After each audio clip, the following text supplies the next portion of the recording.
Selamat malam Bapak Ibu, saudara-saudari sekalian. Shalom. Mari sebelum kita memulai ibadah persekutuan doa kita, mari kita berdoa. Tuhan, terima kasih karena Engkau telah mengumpulkan kami di rumah-Mu ini pada hari ini untuk beribadah padamu. Kami akan menaikkan doa-doa kami dan juga mendengarkan uraian firman Tuhan.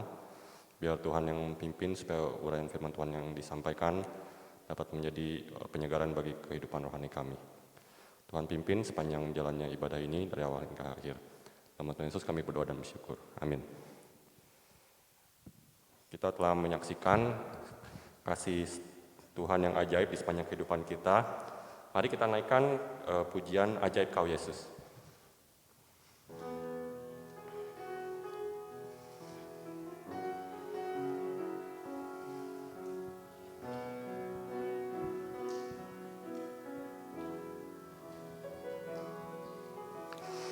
Ajaib Kau Yesus, ajaib kasih-Mu yang Kau nyatakan di sepanjang hidupku. Dari segalanya yang Kau janjikan telah Kau genapi bagiku. Banyaklah yang telah Kau buat dalam hidupku. Ku mau bersyukur, ku memuji-Mu. Dengan apa ku dapat membalas kasih-Mu? Ku sembah Kau Yesus selamanya.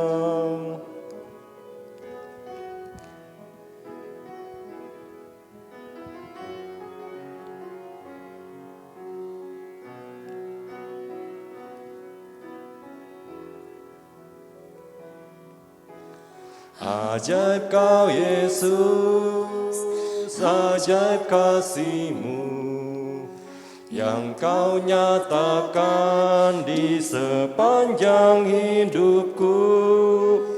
Dari segalanya yang Kau janjikan telah Kau genapi bagiku. Banyaklah yang tak Kau buat dalam hidupku. Ku mau bersyukur, ku memuji-Mu. Dengan apa ku dapat membalas kasih-Mu? Ku sembah Kau Yesus selamanya. Banyaklah yang tak Kau buat dalam hidupku. Ku mau bersyukur, ku memuji-Mu. Dengan apa ku dapat membalas kasih-Mu? Ku sembah Kau Yesus selamanya. Ku sembah Kau Yesus selamanya.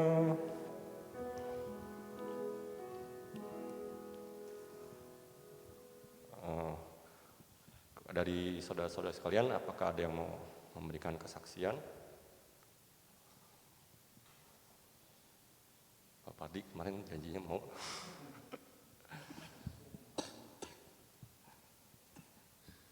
Ya, mungkin dari saya dulu deh. Ada cerita sih waktu saya kecil yang berkesan sekali gitu. Waktu saya kecil kan lahir di Bangka ya, jadi waktu masih di Bangka, Pangkal Pinang itu, waktu masih kecil, waktu mau sekolah ya, kayak preschool atau apa gitu, kan mami saya siapin sepatu nih, pas masukin kaki tuh nggak masuk gitu. Jadi kenapa ini ada ganjilan apa gitu. Nah pas dilihat ternyata ada kalajengking tuh di dalam sepatunya. Jadi ya itu diulang-ulang ceritain gitu, jadi mengingatkan saya juga kalau ya Tuhan yang menjagalah dari kecil tuh. Jadi ya kalau nggak ada Tuhan yang menjaga pasti udah lewat dari kapan-kapan gitu ya. Itu sih. Mungkin itu sih sedikit ya yang kesaksian yang berkesan banget gitu. Mungkin dari yang lain ada lagi yang mau memberikan kesaksian.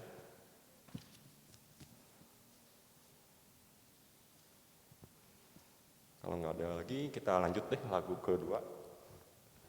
Mana ya Tuhan memang tidak pernah janji akan memberikan kita orang Kristen tuh kemudahan-kemudahan, tapi Dia berjanji akan selalu menyertai kita.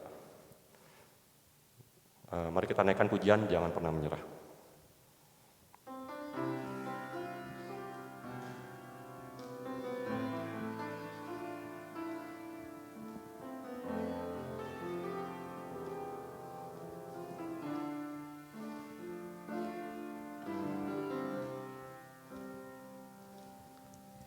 Tuhan tak pernah janji langit selalu biru, tetapi Dia berjanji selalu menyertai.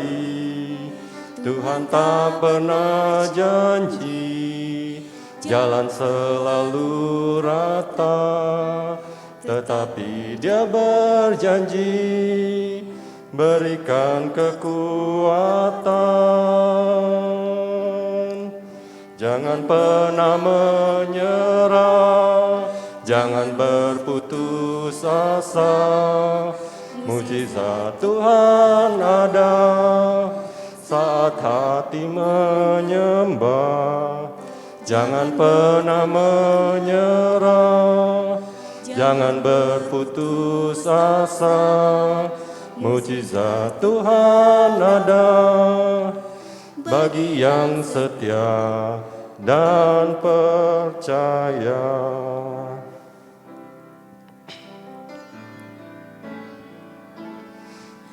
Tuhan tak pernah janji langit selalu biru, tetapi Dia berjanji selalu menyertai. Tuhan tak pernah janji jalan selalu rata, tetapi Dia berjanji berikan kekuatan. Jangan pernah menyerah, jangan berputus asa. Mujizat Tuhan ada saat hati menyembah. Jangan pernah menyerah, jangan berputus asa. Mujizat Tuhan ada bagi yang setia dan percaya. Jangan pernah menyerah. Jangan pernah menyerah, jangan berputus asa.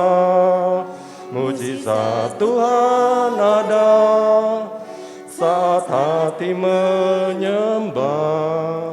Jangan pernah menyerah, jangan berputus asa. Mujizat Tuhan ada bagi yang setia dan percaya.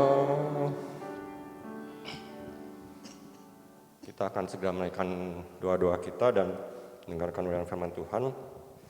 Berbahagialah kita yang kesukaannya adalah firman Tuhan dan merenungkannya tiap siang dan malam dan melakukan dalam kehidupan kita. Mari kita naikkan pujian berbahagialah.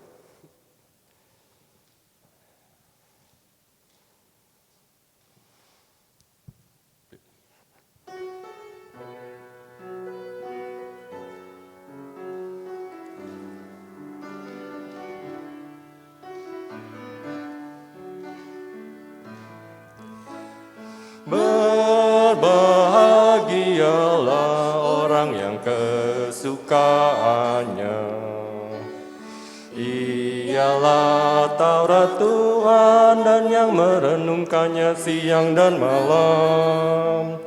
Ia seperti pohon yang ditanam di tepi aliran air. yang menghasilkan buahnya pada musimnya, dan yang tidak layu daunnya. Apa saja yang diperbuatnya pasti berhasil. Berbahagialah orang yang kesukaannya ialah Taurat Tuhan, dan yang merenungkannya siang dan malam.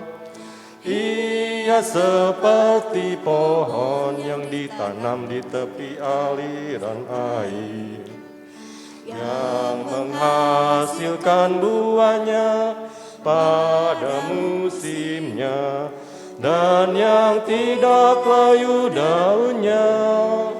Apa saja yang diperbuatnya pasti berhasil. Ia seperti pohon yang ditanam di tepi aliran air, yang menghasilkan buahnya pada musimnya, dan yang tidak layu daunnya. Apa saja yang diperbuatnya pasti berhasil.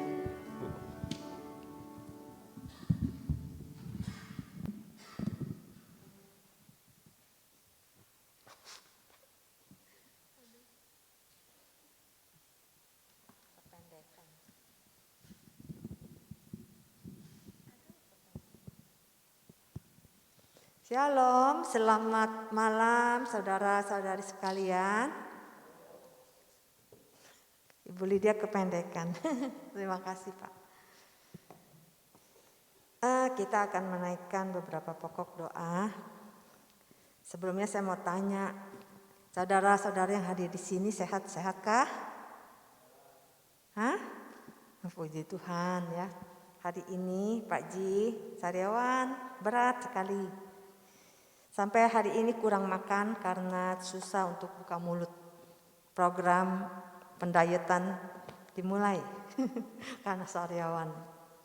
Nah, terus saya hari ini Bapak Ibu, nggak apa-apa sih tadi pagi ya. Terus udah siang-siang kok habis jemput Glory di Sumur Bor pulang, kepala saya pusing kayak mau jatuh gitu. Sepertinya vertigonya mau kumat.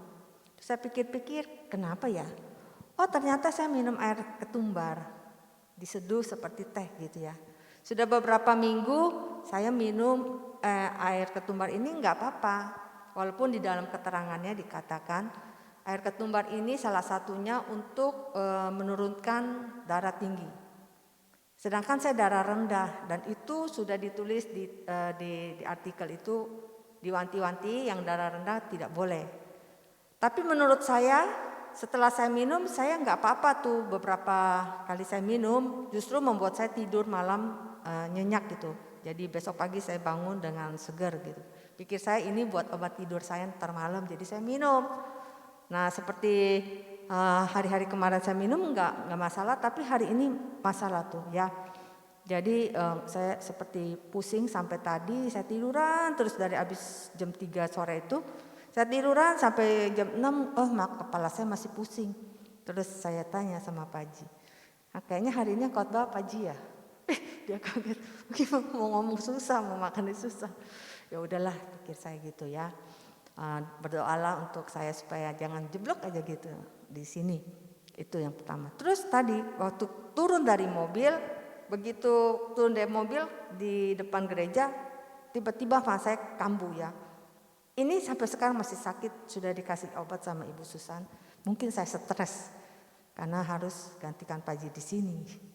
Ya, doakan kesehatan kami berdua untuk pembukaan kita di pertemuan doa kita malam hari ini. Mari kita berdoa Bapak Ibu sekalian. Bapa Surgawi, kami datang kepadamu mengucap syukur untuk hari ini di dalam kesibukan dan keletihan kami bekerja sepanjang hari. menjalankan aktivitas dan tugas kami masing-masing, Engkau masih memberikan waktu kepada kami untuk datang melangkahkan kaki ke rumah Tuhan. Topanglah kami dengan kekuatan-Mu. Ketika kami lemah, disitulah kami kuat karena Tuhan yang memberikan kekuatan kepada kami. Sehingga kami boleh merendahkan hati, merendahkan diri kepada Tuhan. Semua karena pertolongan Tuhan. Kami mohon belas kasihan-Mu kepada hamba-hamba-Mu ini. Berikan kesehatan kepada kami sehingga Pak Ji dan juga hamba-Mu ini dapat melayani jemaat Tuhan. Khususnya untuk mempersiapkan firman Tuhan, untuk menyampaikan firman-Mu pada hari Minggu. Biarlah kami diberikan kesehatan yang baik. Terima kasih untuk kasih setia-Mu Bapa. Di dalam nama Tuhan Yesus Kristus kami berdoa dan mengucap syukur. Amin. Saudara-saudara, hari ini kita berdoa seperti kebiasaan Ibu Lydia. Kita berdoa sekitar kita saja ya. Saya teringat beberapa jemaat kita yang lama tidak hadir. Bapak Ibu, kita perlu untuk menyapa mereka sebenarnya. Karena kita sulit untuk hadir datang ke rumah, maka saya menyapanya lewat WA ya. Jadi kemarin saya ada WA Ibu Mary, ingat Mary yang anaknya sekolah minggu di sini, suaminya orang Korea itu ya. Jadi saya WA dia, ada bincang-bincang, dia kesulitan karena anak sekolah minggu, satu pagi, yang remaja siang, sehingga dia bilang sulit mau pilih yang mana. Saya bilang ya pilihlah salah satu, jangan sampai dua-duanya tidak ya. Nah, kita berdoa untuk Ibu Mary dan keluarganya supaya mereka bisa hadir, membuat mereka rindu akan rumah Tuhan. Lalu tadi siang saya WA Pak Joy tahu Santika? Yang dulu di rumah di apartemen di dekat Bapak ya, Pak Sudiman ya. Yang usahanya dry clean ya kalau nggak salah ya. Ya, dry clean. Tapi belum dijawab. Ya, saya juga telepon WA sama Melissa, anaknya Ibu Leni, juga tanya keadaan mereka bagaimana karena keluarga ini mengalami juga kesulitan dalam kehidupan mereka ya. Dan ada beberapa keluarga-keluarga lain yang lama tidak hadir. Saya WA mereka walaupun mereka belum ada respon ya, tapi mari kita doakan biar Tuhan menjaga mereka dimanapun mereka berada. Dan beri kerinduan pada mereka untuk datang beribadah bersama. Mari kita berdoa, saudara. Bapa dalam surga, kami teringat saudara-saudara kami yang dulu aktif di dalam persekutuan, di dalam ibadah bersama dengan kami di gereja ini. Kini mereka tidak tahu bagaimana kabarnya. Kami menyerahkan mereka satu persatu ke dalam tangan-Mu Tuhan, keluarga-keluarga ini. Biarlah belas kasihan-Mu turun atas mereka, mengingatkan kembali kepada mereka jikalau mereka telah lalai di dalam beribadah kepada Tuhan. Ataupun jikalau mereka telah beribadah di tempat yang lain, biarlah mereka juga boleh bertumbuh di dalam kasih kepada-Mu di tempat mereka beribadah sekarang. Terima kasih Bapa, segala kebutuhan mereka, pergumulan, kesulitan, biarlah Engkau sendiri yang memberikan jalan keluar. Dan mereka merasakan Tuhan mengasihi mereka. Terima kasih Bapa, di dalam nama Tuhan Yesus Kristus kami berdoa dan bersyukur. Amin.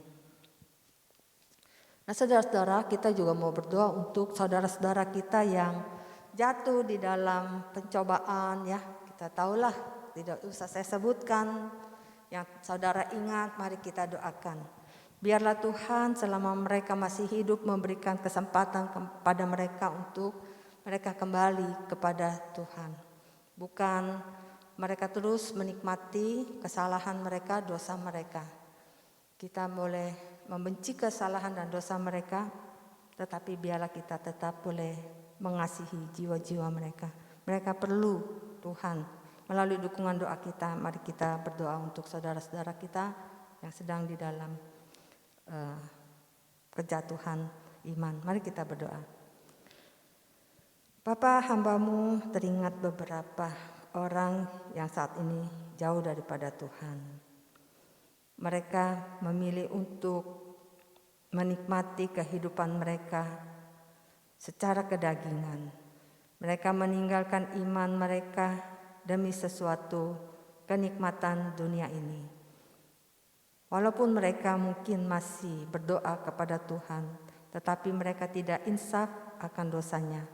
Kiranya Tuhan, Engkau sendiri yang boleh memberikan satu momen untuk mereka kembali menyadari bahwa apa yang mereka lakukan itu adalah salah dan jahat di mata Tuhan. Tolong mereka beri kesempatan selama mereka hidup untuk datang kembali kepadamu, kembali menjadi umat-Mu yang diperkenan Tuhan. Terima kasih Bapa, kami mengucap syukur dalam nama Tuhan Yesus. Amin. Bapak Ibu, kita juga berdoa untuk orang-orang yang lanjut usia. Ada banyak di antara kita yang masih mempunyai orang tua. Kesulitan mereka di dalam mobilitas sehari-hari, ya, juga kesulitan mereka di dalam tubuh mereka yang semakin lemah, keuangan, dan juga ada banyak pergumulan. Biarlah kita mau menyerahkan orang tua kita ke dalam tangan Tuhan. Biar Tuhan menguatkan, menghibur mereka. Mari kita berdoa. Bapa, kami teringat untuk orang tua kami yang mungkin mereka mengalami banyak sekali pergumulan yang tidak dapat mereka ungkapkan. Berkenaan khususnya untuk tubuh mereka yang semakin lemah, sakit penyakit yang merongrong hidup mereka, beban keuangan, beban mental dan sebagainya. Tuhan, belas kasihan-Mu turun kepada orang tua kami. Biarlah kasih karunia Tuhan cukup atas mereka. Biarlah kami sebagai anak-anak boleh memperhatikan orang tua kami di masa tua mereka. Karena itulah yang berkenan kepada Tuhan. Dan Tuhan berikan kemampuan pada kami untuk memberikan perhatian, untuk memberikan bantuan, dukungan, baik secara moral maupun secara finansial. Terima kasih Bapa, kami serahkan. Biarlah malam-malam ketika mereka beristirahat, mereka boleh beristirahat di dalam kasih dan anugerah-Mu. Di dalam nama Tuhan Yesus Kristus kami berdoa dan mengucap syukur. Amin. Saudara, kita juga mau berdoa untuk anak-anak muda kita, khususnya mereka yang baru masuk kuliah, yang akan masuk kuliah di bulan September ini, baik yang di dalam negeri di Jakarta ataupun di luar kota atau yang di luar negeri. Biarlah kita memohon Tuhan memimpin mereka di dalam studi. Bukan hanya studi tetapi juga di dalam pergaulan mereka. Biarlah Tuhan menjaga sehingga mereka boleh tetap kuat di dalam Tuhan, menjadi saksi Tuhan di tempat di mana mereka ada.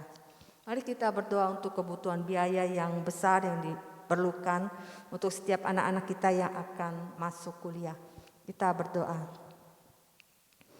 Bapa, kami mengucap syukur untuk anak-anak yang telah beranjak besar dan kini mereka masuk babak baru di dalam kehidupan studi mereka. Mereka mungkin akan meninggalkan rumah, meninggalkan kota, meninggalkan negeri untuk mereka boleh menimba ilmu.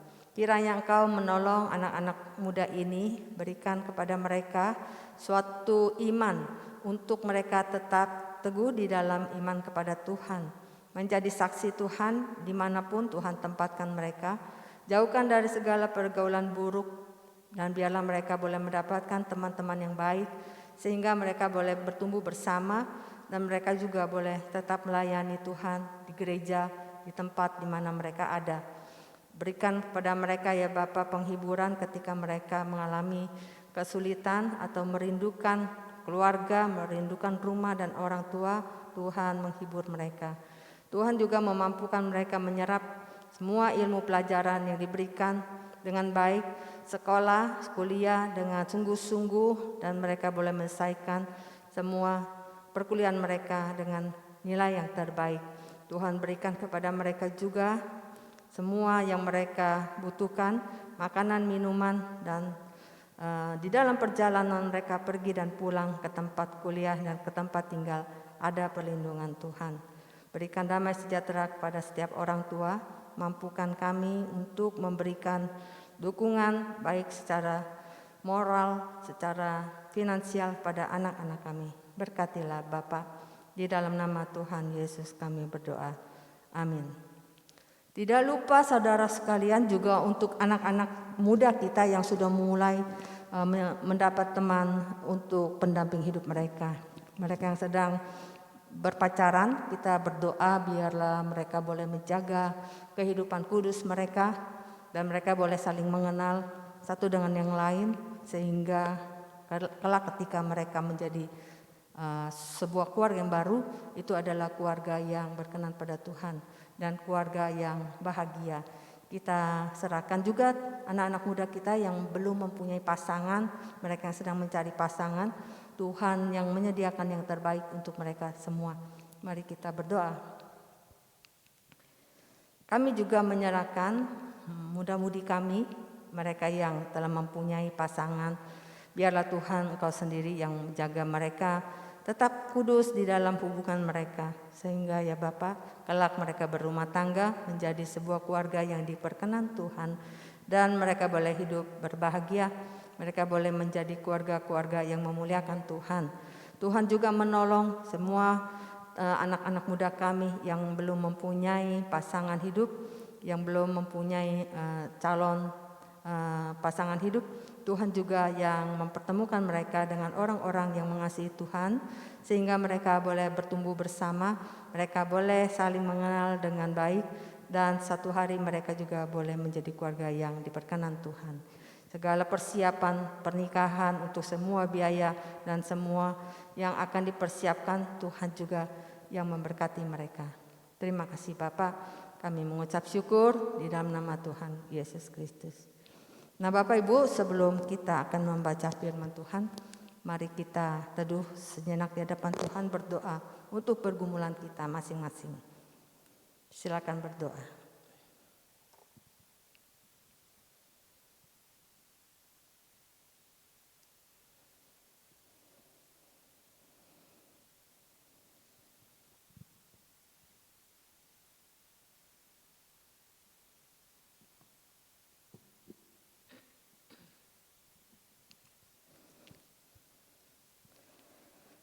Tuhan, Engkau telah mendengar isi hati dari setiap jemaat-Mu. Kiranya apa yang kami doakan itu sesuai seturut dengan kehendak Tuhan. Biarlah kami boleh dengan rela dipangkas oleh Tuhan, ditolak, dikoreksi oleh Tuhan, jikalau kami meminta hal yang tidak tepat, yang tidak sesuai dengan kehendak-Mu. Berikan kepada kami kepekaan untuk melihat rencana Tuhan di dalam kehidupan kami, walaupun itu mungkin tidak sesuai dengan apa yang kami inginkan. Tetapi kami percaya semua yang Tuhan rencanakan adalah baik bagi kami. Terima kasih Bapa. Di dalam nama Tuhan Yesus Kristus kami berdoa dan bersyukur. Amin. Masih sakit ini ya. Ayo saudara, kita akan merenungkan sedikit saja bagian daripada firman Tuhan. Saya percaya saudara sekalian pernah memberi ataupun menerima sesuatu dari orang lain ya. 3 minggu kemarin saya banyak menerima kebaikan dan kasih dan doa dan perhatian dari saudara-saudara semua berkenaan dengan kami yang kena COVID ya. Wah, saya fotoin supaya saya bisa mengucapkan terima kasih untuk kebaikan hati saudara sekalian. Nah Bapak Ibu yang dikasihi Tuhan, kadang-kadang kalau kita memberi sesuatu kepada seseorang, kita bisa menemui 3 respon atau 3 tipe orang ya saat kita memberi. Kita akan mendapat mungkin respon pertama dari orang yang kita berikan sesuatu. Ada orang yang pertama ini, tipe yang pertama, dia merasa layak diberikan. Mungkin saya berpikir gini, saya kan di sini ibu pendeta, ya saya layaklah terima kasih sayang dari saudara-saudara. Kan saya nyonya pendeta gitu kan. Jadi saya merasa layak nih mendapat perhatian, mendapat kasih sayang. Itu memang hak saya kok. Seharusnya memang saya dapat itu. Kebangetan banget kalau misalnya ibu pendeta sakit, nggak ada yang perhatian. Begitulah mungkin saya berpikir ya. Contohnya saudara yang biasa, misalkan kalau kita pergi ke restoran lalu kita pesan makanan ya, udah kita pesen, terus pasti akan kita bayar toh. Nah kita ngobrol-ngobrol nih, nunggu sambil bagian dapur mempersiapkan. Nah lalu kemudian setelah selesai disajikan oleh seorang pelayan atau waiters, dia datang. Kita sedang asik ngobrol ya, lalu kita ada orang tipe yang pertama ini, dia merasa itu hak saya, kan saya pesan, saya bayar, kamu yang wajib untuk melayani. Jadi waktu waiters datang, mungkin orang yang tipe seperti ini tidak peduli. Ngobrol aja ya, tetap ngobrol, tidak berhenti sebentar menatap waitersnya. Ya di sini terima kasih ya. Ada yang begitu, tapi ada yang merasa itu mah memang kewajiban kamu kerja dan saya bayar. Jadi dicuekin. Ya, bahkan kalau pas dilihat, loh ini mana mbak? Kok sendoknya belum ada? Orang tipe pertama bisa bertindak seperti itu ya. Jadi dia komplain. Dari tadi minumannya belum datang gitu. Jangan-jangan kita juga begitu ya.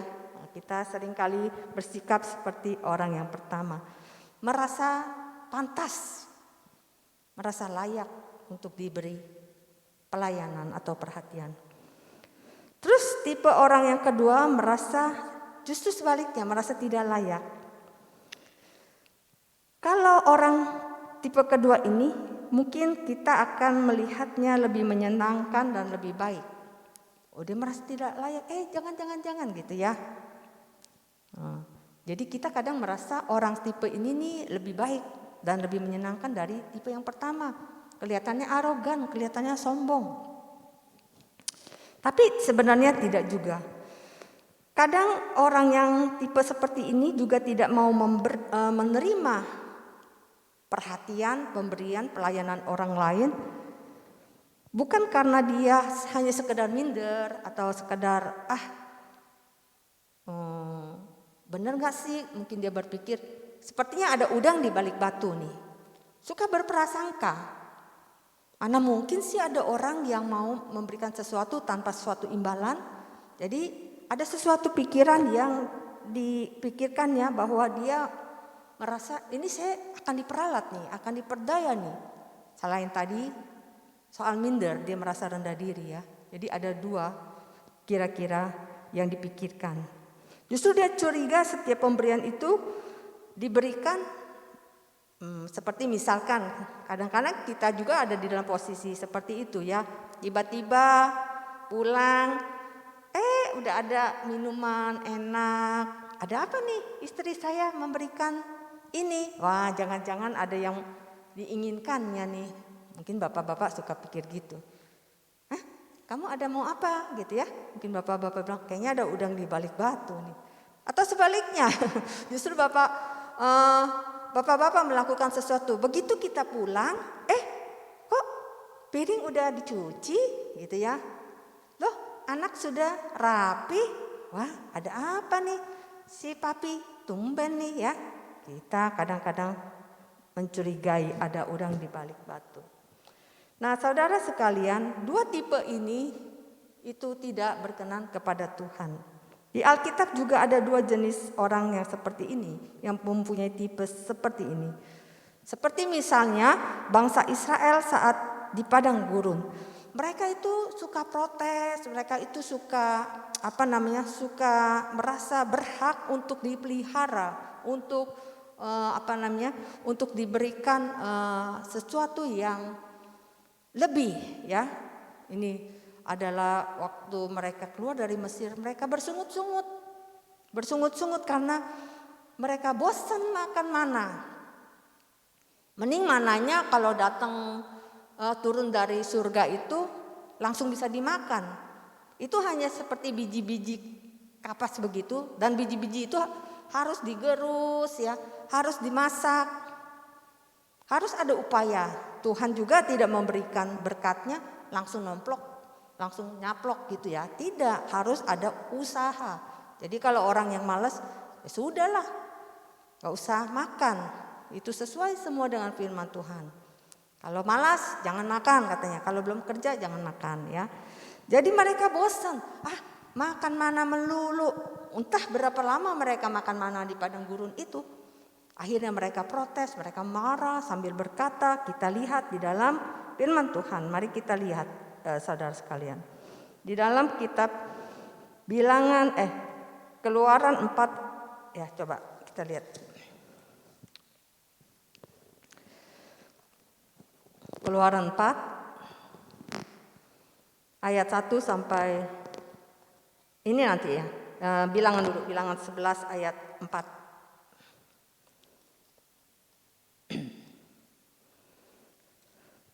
Maaf saya kurang konsentrasi karena nyeri sekali perut saya ini ya. Bilangan 11, kita tidak baca semua ayat ini karena dari ayat 4 sampai 23 ya. Jadi mereka berkata bahwa kami teringat dulu waktu kita di Mesir makan ikan. Ya waduh, di Mesir ada ikan ya? Emang ada laut ya? Ada ya. Mungkin air sungai Nil gitu. Makan di ikan sungai Nil. Ada ikan, katanya ada daging dan sebagainya. Padahal mereka dulu budak. Apakah mereka makan seenak itu? Sepertinya mereka mengada-ngada. Ya, dikatakan di sini coba lihat nih. Sebentar ayat. Dari manakah aku bukan.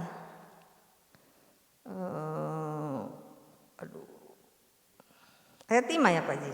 Terima kasih ya. Kita teringat kepada ikan yang kita makan di Mesir dengan tidak bayar apa-apa. Waduh, siapa yang bayar? Masih ya makan ikan tidak bayar apa-apa. Mengada-ngada sekali. Kepada mentimun dan semangka, bawang prei, bawang merah dan bawang putih. Wah, kayak orang Indonesia ya. Tetapi sekarang kita kurus kering, tidak ada sesuatu apapun kecuali mana ini saja yang kita lihat.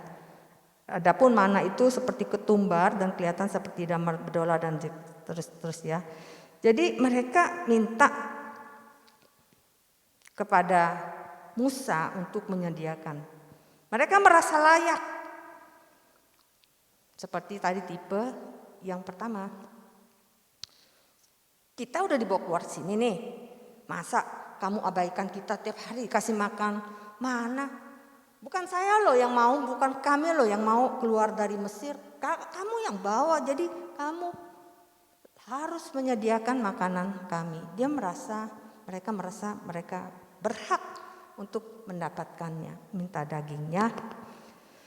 Nah, itulah tipe orang yang pertama. Kita juga kadang kita merasa seperti orang-orang Israel ini. Kita mengikut Tuhan, terus kita apalagi kita sebagai pelayan-pelayan Tuhan ya, aktivis gereja. Aduh, saya sudah invest waktu, tenaga, pikiran, dana. Terus sekarang saya layak loh, dipelihara Tuhan. Kemarin saya lihat YouTube. Ada satu pengkhotbah perempuan, Bapak Ibu pasti tahu. Dia bilang, kita kalau sakit, berdoalah, bilur-bilur Tuhan. Yesus pasti menyembuhkan. Sekarang kamu berdoa, ntar pulang udah sembuh. Jadi merasa layak. Terus disanggah bukannya sengaja disanggah, artinya ada khotbah bagian yang lain, pendeta yang kita juga udah kenal, pendeta Kawakan bilang, kita tidak boleh untuk merasa layak mendapatkan kasih sayang Tuhan selalu. Artinya kalau kita sakit, kita pasti akan sembuh karena Tuhan akan menyembuhkan kita. Kalau selalu begitu berarti orang Kristen selalu sehat dan tidak pernah mati. Apakah itu rencana Tuhan? Jadi waktu kita mengalami satu sakit penyakit, mungkin kita berdoa, Tuhan saya hamba-Mu, Tuhan sembuhkan. Banyak pendeta-pendeta pun sakit parah lalu meninggal kena corona dan sebagainya. Apakah kita merasa, saya layak loh Tuhan, saya pelayan-Mu. Seperti orang Israel merasa layak mendapat pelayanan, mendapatkan keistimewaan dari Tuhan. Kita seringkali juga terjebak di sana. Jadi kalau Tuhan tidak menyembuhkan saya, engkau bukan lagi Tuhan. Seperti itu. Nah, hal ini menimbulkan murka Tuhan. Dikatakan bahwa di bagian ini nanti saudara pulang di rumah dibaca sendiri ya. Itu membuat murka Tuhan. Tuhan marah kepada mereka. Sampai Tuhan bilang, saya akan kasih kamu makan daging 1 bulan. Bukan 1 hari, 2 hari, 5 hari, 10 hari, 20 hari. Tapi 1 bulan penuh. Sampai kamu keluar dari hidung kamu. Sampai kamu muak. Sampai kamu tidak mau lagi makan daging. Tuhan marah kepada mereka. Nah, tipe yang kedua yaitu yang merasa tidak layak. Itu juga diwakilkan oleh Musa. Ya, Musa justru ketika ia dipanggil untuk membawa orang Israel keluar dari Mesir, dia sebenarnya mendapatkan satu keistimewaan, yaitu dia bisa berbicara langsung kepada Tuhan. Ya ampun ya, kalau kita bisa berbicara kepada Tuhan, mungkin kita tidak seberani Musa. Musa itu benar-benar disebut sahabat Tuhan. Ya namanya sahabat ya kita ngomong, lu gimana? Enggak lah gini, kita ngomong, waduh kayak enggak ada batasan dengan sahabat. Nah, sahabat Tuhan si Musa ini waktu diminta untuk membawa orang Israel keluar dari Mesir, dia juga baru kenal Tuhan, baru juga ketemu Tuhan, belum lama tapi udah berani ya. Dia bilang, "Jangan aku Tuhan." Terus Tuhan bilang, Musa bilang, "Nanti kalau orang Israel tanya saya ngomong atas nama siapa, aku harus jawab apa? Saya ini siapa? Saya ini orang asing loh di tengah-tengah orang Israel ini." Karena sebelumnya bukannya dia di Mesir. Jadi anaknya Firaun ya. Bukan anak Firaun, anak dari saudara perempuan Firaun. Nah, sekarang saya harus ngomong begini, bagaimana? Nanti kalau mereka tanya, saya ngomong ini atas nama siapa? Tuhan bilang, nih, ambil tongkat ini, lempar. Jadi Tuhan kasihkan satu tanda bahwa waktu dilempar tongkat itu berubah menjadi ular. Dikatakan Musa sampai lari. Artinya Musa takut, sama seperti Pak Ji kalau lihat ular dia bisa lari. Tapi luar biasa Tuhan bilang, pegang buntutnya.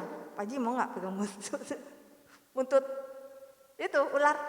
Udah lari man, enggak lah gitu ya. Tapi Musa itu boleh dibilang lumayan ya.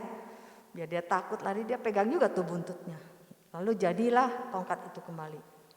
Udah lihat itu, masih, enggak lah. Musa masih takut untuk maju. Nah, kalau gitu coba taruh tangan kamu di dalam bajumu. Dia taruh, keluarkan, putih semua. Kena kusta. Masukkan lagi, keluarkan lagi. Balik lagi, jadi bagus lagi.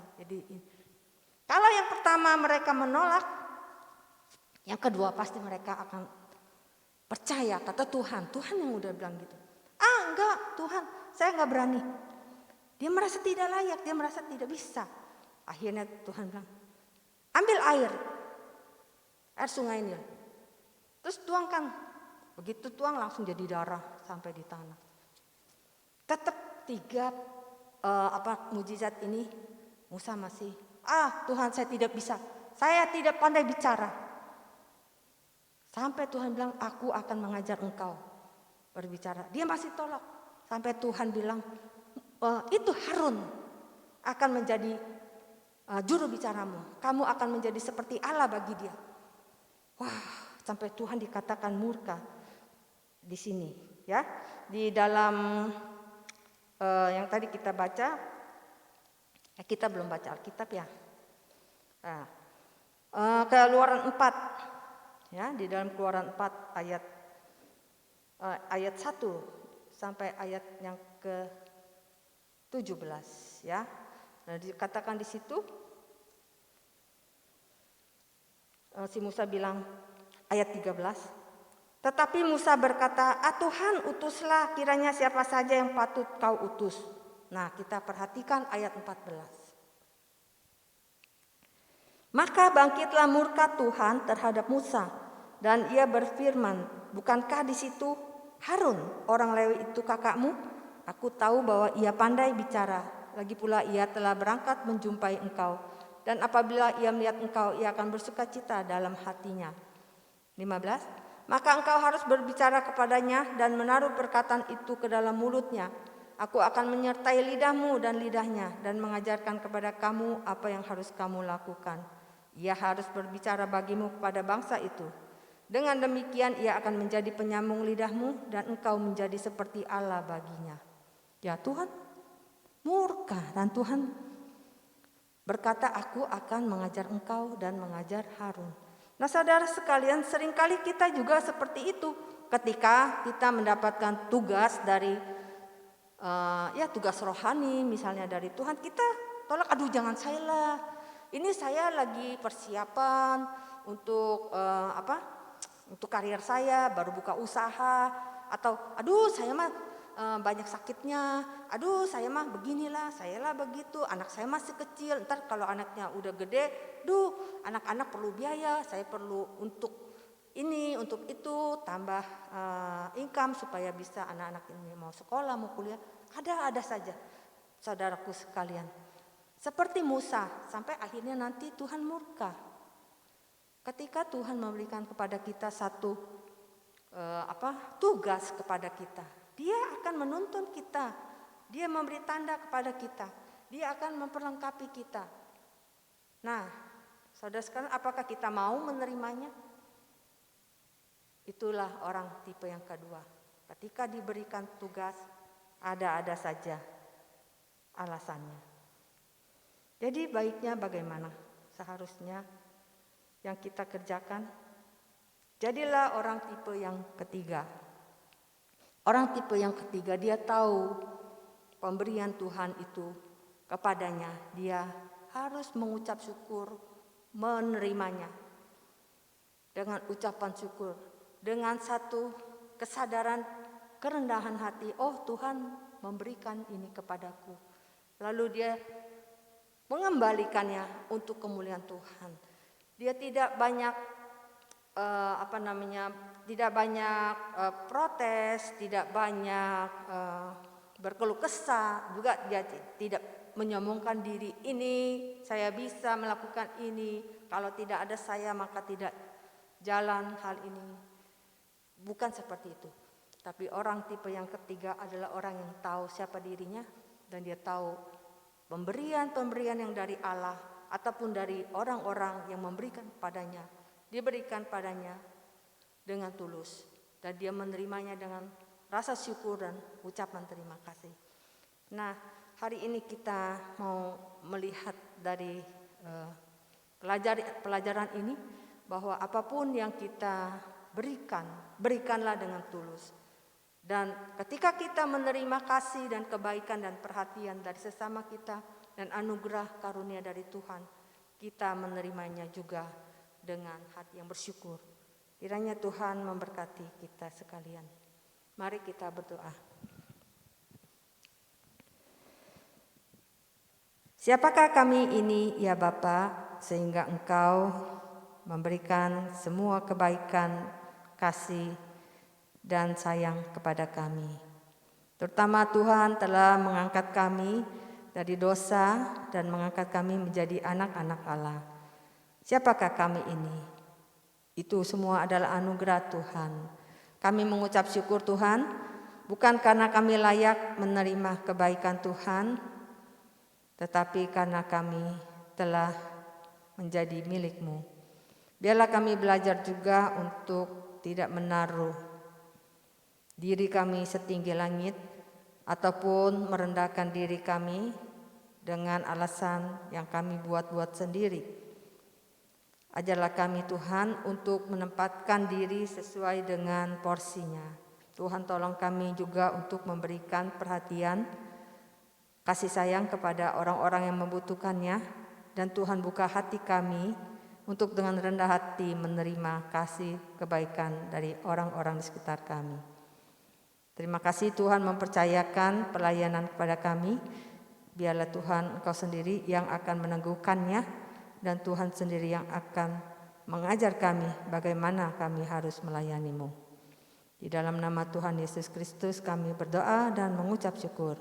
Amin. Shalom, Tuhan Yesus memberkati. Sampai ketemu lagi hari Minggu.